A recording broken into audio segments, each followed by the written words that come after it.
Hey guys, so today I thought I would do another devlog. It's been a little while since I did a devlog. I meant to film last week, but my camera battery died. So I just put up some music that I'd made for the game instead. I might put up more music at some point that I've made for the game because it's kind of hard to share them in these devlog formats.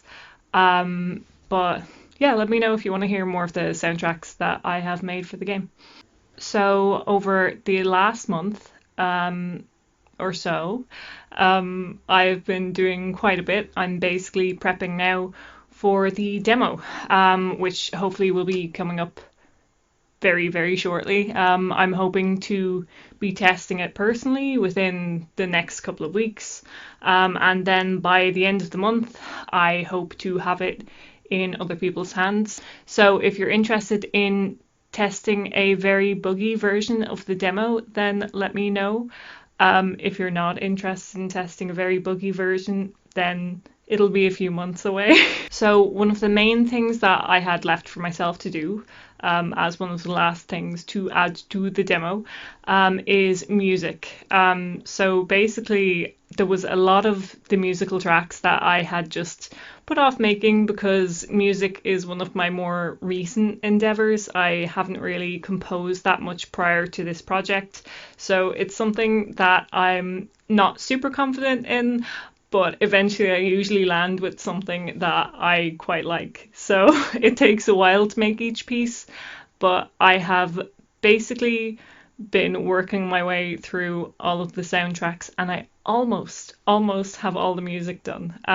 One of the biggest things that I achieved this month is doing the battle music for the game. I've been stuck on how to do the battle music for a very long time because I find it kind of difficult to think of how battle music really works, especially in tactics games, and I kind of find it hard to listen for what makes battle music when I'm actually listening to battle music.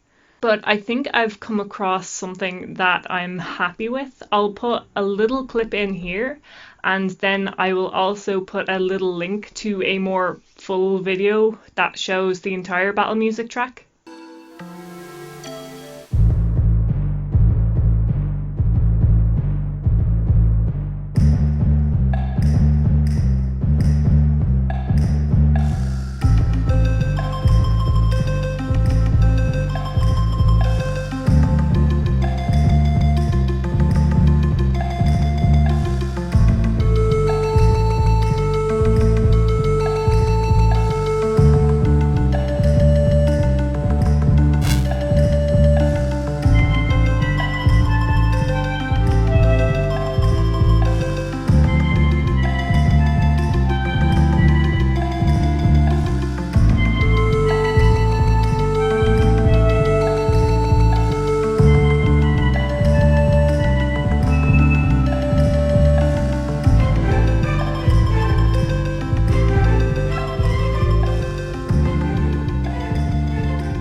I've also done the music for the fantasy version of the town, so it's kind of like a fantasy version of the music for the real town.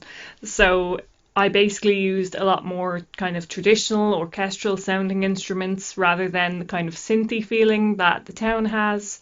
And I hope it just kind of added to that kind of fantasy medieval feeling when you enter the town, but also showing that it's sort of a mirrored version of the real town.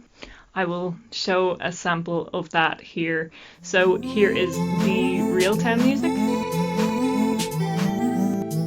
and here is the fantasy town music.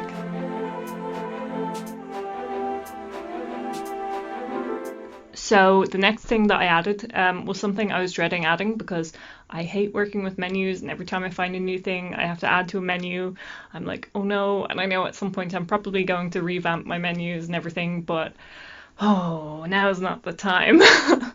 And I think I need more feedback before I actually go back and revamp anything.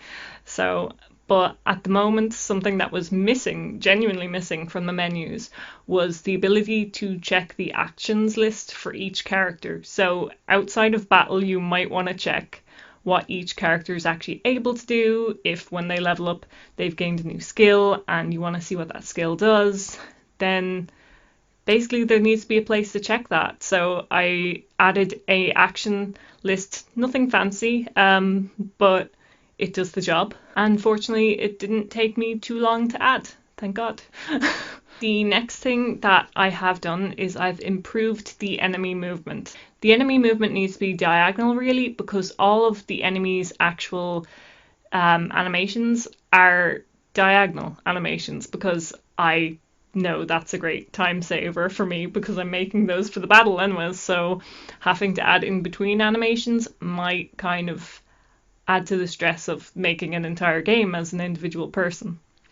If I have to add them later, I will, but I want to test and see, is it okay with diagonal movement first? So the only time they don't move diagonally now is when they're actually chasing you.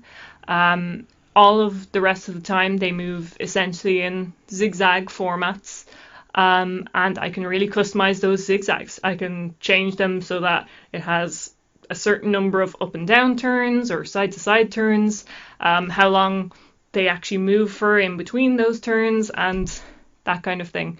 So it leads to just kind of not natural, I would say, but more better looking enemy movement where it looks like they're actually just kind of moving around the place.